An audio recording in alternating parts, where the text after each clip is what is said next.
যে জাতিটার কথা সবচেয়ে বেশি এসেছে সেটা হলো বনী ইসরাইল। বনী ইসরাইল জাতির মাঝে এসেছিল সবচেয়ে বেশি সংখ্যক নবী রাসূল। আল্লাহর অবারিত নিয়ামত আর অপূরণ ক্ষমতা লাভের নজিরও ঘটেছিল এই জাতির ভাগ্যে। আকাশ থেকে তাদের জন্য নাজিল হতো মান্না সালোয়ার মতো জান্নাতের খাবার। বনী ইসরাইল জাতির মাঝে আসা দুজন প্রসিদ্ধ রাসূল হলেন মুসা আলাইহিস সালাম এবং ঈসা আলাইহিস সালাম। কুরআনে দুজন রাসূল কেন্দ্রিক অনেক ঘটনাই বর্ণিত হয়েছে।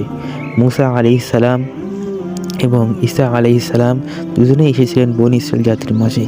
দুজনেই ছিলেন তাদের নবী। কিন্তু লক্ষণীয় ব্যাপার হলো, আপনি যদি কোরআন খুলে এই দুইজন ঘটনাকে পাশাপাশি পড়েন, একটা ছোট পার্থক্য আপনার চোখে পড়বে। কি সেই পার্থক্য? তাই তো, সেই পার্থক্য হলো, আপনি যদি মুসা আলাইহিস সালামের ঘটনা পড়েন, সেখানে দেখবেন তিনি বনী ইসরায়েলের সম্বোধন করে সবসময় বলতেন ইয়া কওমি, হে আমার জাতি বলে।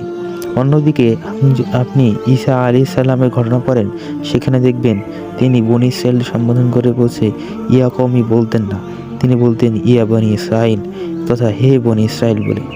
দুজনেই কিন্তু বনী ইসরাইল জাতির নবী, দুজনকেই পাঠানো হয়েছিল একই জাতির কাছে। তাহলে দুজনের সম্বন্ধে এই ছোট্ট পার্থক্য কেন? তাই তো, তাফসীর বিশারদরা বলেছেন মুসা আলাইহিস সালাম এবং ঈসা আলাইহিস সালাম দুজনেই বনী ইসরাইল জাতির নবী হলেও দুজনের মাঝে একটা ছোট্ট পার্থক্য ছিল। সেই পার্থক্য হলো, মুসা আলাইহিস সালাম জন্মেছিলেন একটা স্বতঃসিদ্ধ প্রাকৃতিক নিয়মের মধ্যে, বাবা মায়ের ঔরসে।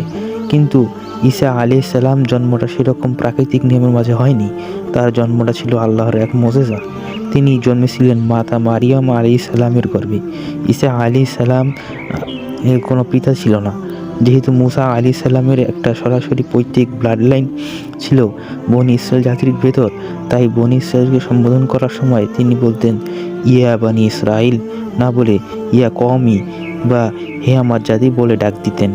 অন্যদিকে ঈসা আলাইহিস সালাম যেহেতু সরাসরি কোনো পৈতৃক ব্লাড লাইন ছিল না বলে বনী ইসরাইল বলে মাঝে, ফলে তিনি বনী ইসরাইলকে ইয়া কওমি বা হে আমার জাতি না বলে ইয়া বনী ইসরাইল বলে ডাক দিতেন। পুরো কোরআন জুড়ে এই দুটো প্যাটার্নে আপনি কোনো রকম হেরফের পাবেন না। মানে কোরআনের অনেক জায়গাতেই তো বনী ইসরাইল সম্বোধন করে কথাবার্তা বলেছেন, আদেশ দিয়েছেন, সতর্ক করেছেন, কিন্তু একটাও জায়গা পাবেন না যেখানে মুসা আলাইহিস সালাম ইয়া কওমি না বলে ইয়া বনী ইসরাইল বলে সম্বোধন করেছেন। ঈসা আলাইহিস সালাম ইয়া বনী ইসরাইল না বলে ইয়া কওমি বলেছেন। Not a single time.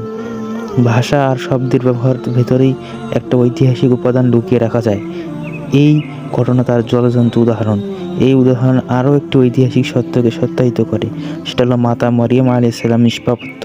ঈসা আলাইহিস সালাম যে কোনো পুরুষের সংস্পর্শ ব্যতীত দুনিয়া এসেছিলেন, সেটা একটা প্রমাণ তিনি বাছাইকৃত ইয়া বনী ইসরাইল শব্দদ্বয়ের মাঝে রেখে গেছেন। এই শব্দ ব্যবহারই প্রমাণ করে বনী ইসরাইল জাতির মাঝে ঈসা আলাইহিস সালামের কোনো পৈতৃক ব্লাড লাইন নেই।